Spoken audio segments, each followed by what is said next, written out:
Hey guys, welcome back. Today I am back with another major swatch fest because a couple of days ago I received this package in the mail from Smashbox with all 17 shades of their new Be Legendary liquid lipsticks. So I knew that I needed to get on here ASAP and swatch the entire collection for you guys. So huge, massive thank you to Smashbox for sending me this collection. Like I said, I did just get these a couple days ago. I've tried on a few of the shades and worn them a little bit just to kind of get a feel for these products, but this is going to be kind of a first impressions. So I'm going to do this video a similar style to my last big lip swatch video. I'm going to apply them off camera just to save time.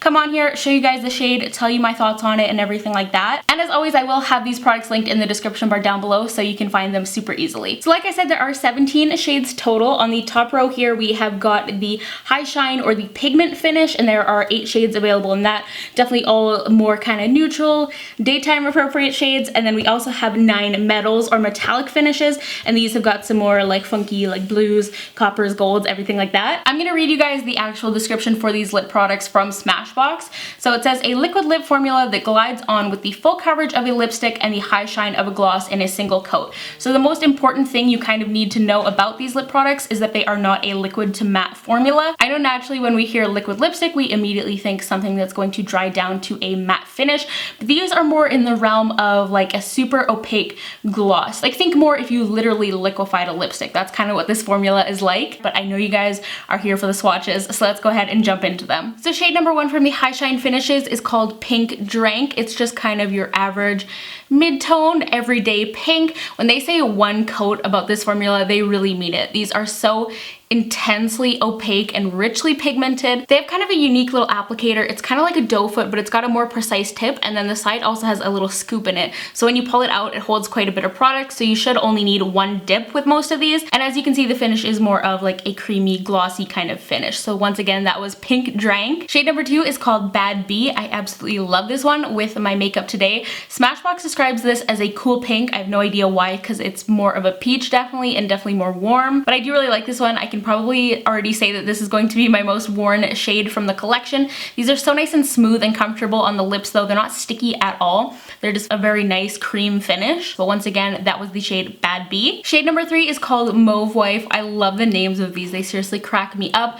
Once again though, not really mauve at all. It's kind of more of like a brown toned rose with like a hint of kind of like a brick red in there. I don't know why this one was still like 100% opaque like the other shades, but I had a little bit of an issue getting a super precise edge for this color in particular. I didn't have like a huge issue with it or anything. Like I still think it looks fine, but it's just a tiny bit more difficult. I absolutely love how smooth these apply though. They're so like buttery and they just glide onto your lips so nicely. Once again though, that shade was Mauve Wife. Shade number 4 is called Girl Please. I definitely think this one is kind of similar to Mauve Wife. It's just deeper and more brown. It's got more of like a chocolatey kind of quality to it. And as always, as we move into these slightly deeper shades, I like to give my usual disclaimer that I'm not the best by any means at applying lip products, so if some of them are a little bit messy, just excuse it. But once again, the shade is called Girl Please. Shade number 5 is called Rose Before Bros. Favorite name ever. I love that so much, and I would agree that it is a rose shade. I don't know what I was doing, but I made my cupid's bow like super pointy when I was applying this one. One thing I also want to mention is that I love the smell of these. It's kind of like some kind of sour candy, like fuzzy peaches, but also those like sour watermelon candies. It's subtle though. It's like the perfect amount of scent where it's like really pleasant to apply them, but it's not gonna like bother you or give you a headache. I love when brands do something a little bit different than the classic like vanilla or like mint scents, but once again, that is Rose Before Bros. Shade number 6 is called Crush It, and I would describe this shade as a true berry. Please just excuse my application, you guys. I like shades like this, like I like berry lips. I'm not a huge fan personally, at least on me, of like deep, darker lips when they are in a glossy formula. It can just be a little bit much. That's just for me personally. Like for my own face, I feel like it's a little bit overwhelming sometimes. I do think some of these shades would do a little bit better with a lip liner, just so they're not so creamy. They don't need any help like in the color department or anything, but just so they're not as likely to transfer. I haven't had any issues yet with them getting on my teeth. But like I said, they don't dry down, so like, you kiss your hand, you kiss anything you eat, they're gonna transfer. So just something to keep in mind. I think a lip liner would help kind of lock them in a little bit better. Once again though, this shade was called Crush It. Shade number 7 is called Bad Apple, and it is a warm red, and yes, I did get it on my neck. That's why I always wear black when I'm filming these videos, because I get lipstick everywhere. Gonna try and remove that. Really like this. I think it's a really flattering red for my skin tone. Once again, I'm struggling a little bit with these darker shades to get a really crisp and precise edge, so I would probably pair them with a lip liner and just kind of focus these a little bit more on the center so I'm not getting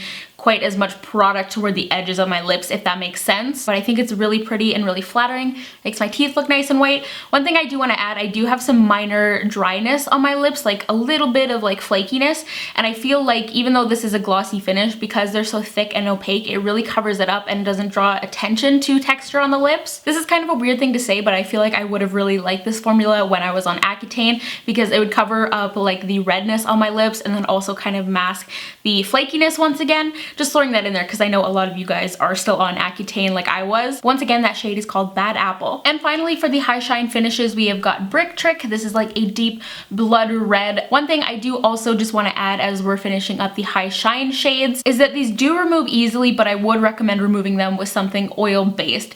Over the past couple days as I've been trying these on and wearing them, I was removing them with Bioderma, and Bioderma would really like smear them all around my face. It wouldn't remove it really, it would just kind of smudge it around. So I'm using an oil to remove them now, and that works a lot better. Yeah, using an oil-based remover, they come off no problem, and none of these shades have left any kind of stain on my lips.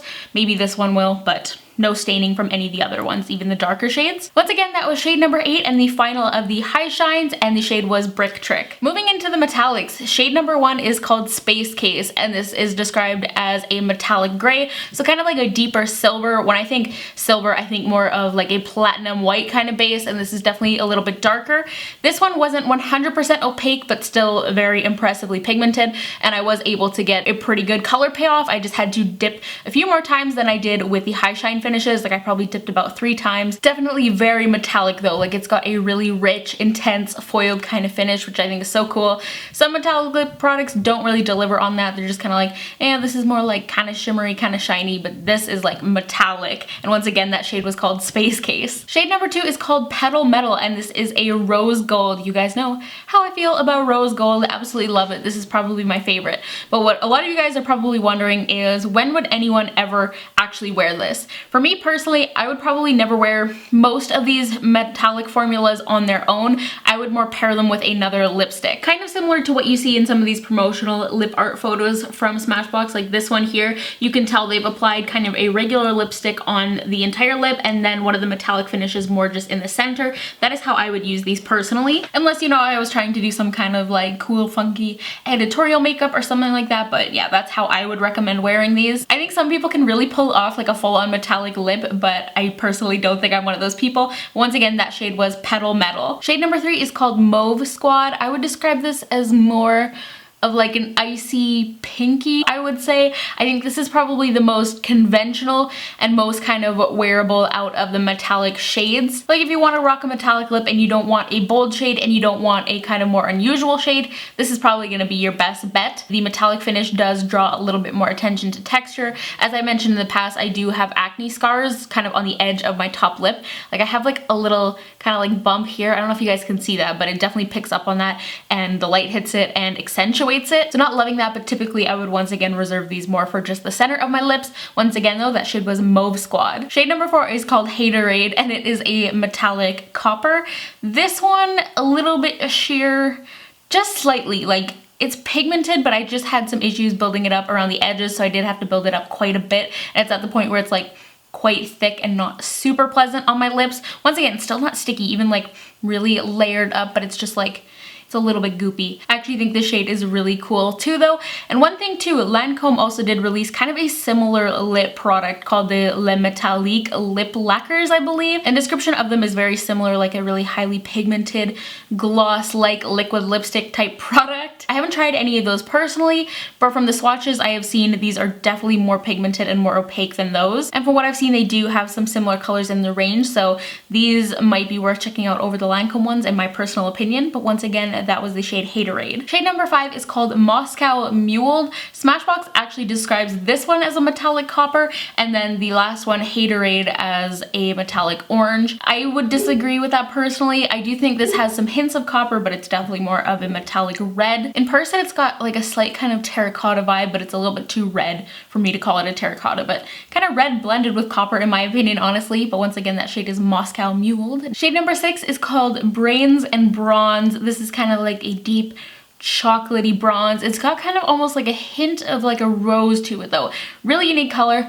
Absolutely rubbish application for me, so I am sorry, but I do think the color is really cool and really unique. Once again, that was Brains and Bronze. Shade number 7 is hilariously titled Foiled Brat, and it is just kind of a warm metallic purple. Really impressed with the pigment on this guy. As I always mention, purples, especially in lip products, like deeper purples, can be really hard to formulate and really hard to get opaque color payoff. So I am really impressed with how intense this one is. But once again, that was called, I literally just forgot, it's called Foiled Brat. Second to last, we've got the shade Crimson Chrome. This is just kind of a true red. This color really makes me think of Christmas.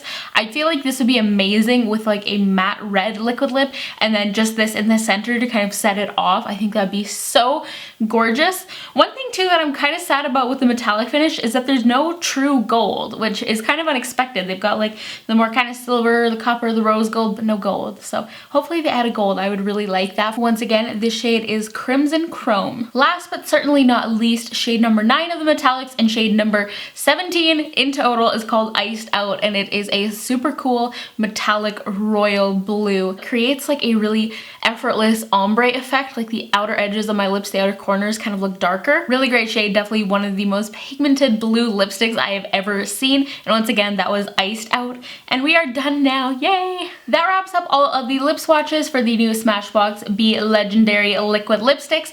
That last one is the only one that stained my lips a little bit, and I already knew that it was going to because I tried that one on yesterday, so all of the makeup around my mouth is just looking very funky right now, so just ignore that. My first impression for these lipsticks is definitely very good. They are getting a thumbs up from me. There are definitely some shades in here that I know I'm going to be wearing a lot, and I will probably update you guys a little bit more on kind of my final thoughts in my April favorites video. But yeah, you guys know I'm a big fan of very opaque lipsticks because I do have naturally more pigmented lips. They also smell phenomenal. They're very creamy and comfortable on the lips. They apply nicely, especially the lighter shades. Like I said, I did have some issues with the darker shades, but that's mostly just me. Definitely very impressed. They definitely hit the mark for me. Hopefully you guys were able to get a good sense of whether or not you will like these lip products from my video. So I definitely think they're worth checking out, especially with the Sephora sale coming up right away. So if you think you're going to like this formula and you like some of the shades you saw in my video, definitely check them out. Once again, I will have them linked in the description bar down below. Give this video a big thumbs up purely if you appreciate the fact that I just spent the past 2.5 hours